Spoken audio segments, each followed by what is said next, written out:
Он сыграл более 100 ролей. Его самобытное дарование не оставляло равнодушным ни одного зрителя, а его выход на сцену всегда встречали аплодисментами. Сегодня в Камаловском театре простились с народным артистом Татарстана Ириком Багмановым. Он скончался накануне на 83-м году жизни. А еще в субботу сыграл свой последний спектакль. Проводить актера в последний путь сегодня пришли коллеги, артисты других театров, друзья. Много молодежи стояли на ступеньках и балконах. Каким запомнили Ирика Багманова, услышала Полина Кострицкая. Как он любил театр, уважал искусство. Он стал примером для всей нашей молодежи. Ни одной официальной речи, только искренние и душевные слова от камаловцев, коллег из других театров, друзей. У каждого хорошего есть своя ниша, которую никто никогда не заметит. Этот актер работает в своей нише. Вот так работал Ирик. Ирик Багманов родился в Альметьевске. Полвека прослужил Камаловскому театру, сыграл более 100 ролей. Визитной карточкой актера стал образ Искандера в спектакле «Старик из деревни Альдермеш», а фразы его героя разобрали на цитаты.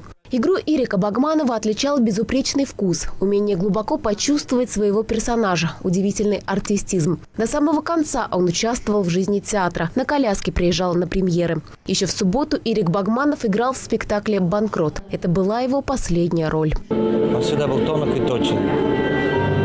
И, конечно, огромное преимущество его обожал зритель. Он был очень жизнелюбивый.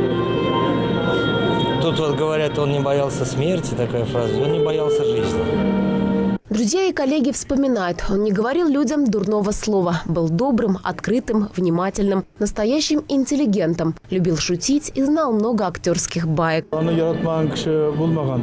Нет, наверное, человека, который бы не любил его, и коллеги, и зрители. Он был светлым человеком, оптимистом. Несмотря на жизненные сложности, никогда не сдавался.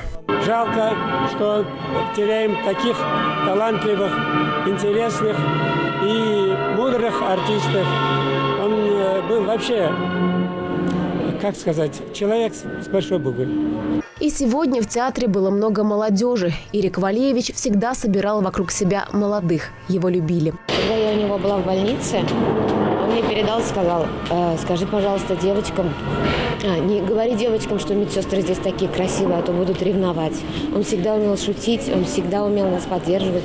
Вот всегда был красавец, всегда на него было смотреть с таким восхищением. Хотя ему было 84 года, но мне кажется, он всегда, энергия у него была молодого человека. Каждый его выход на сцену зрители встречали аплодисментами. Под аплодисменты и сегодня он оставил родной театр.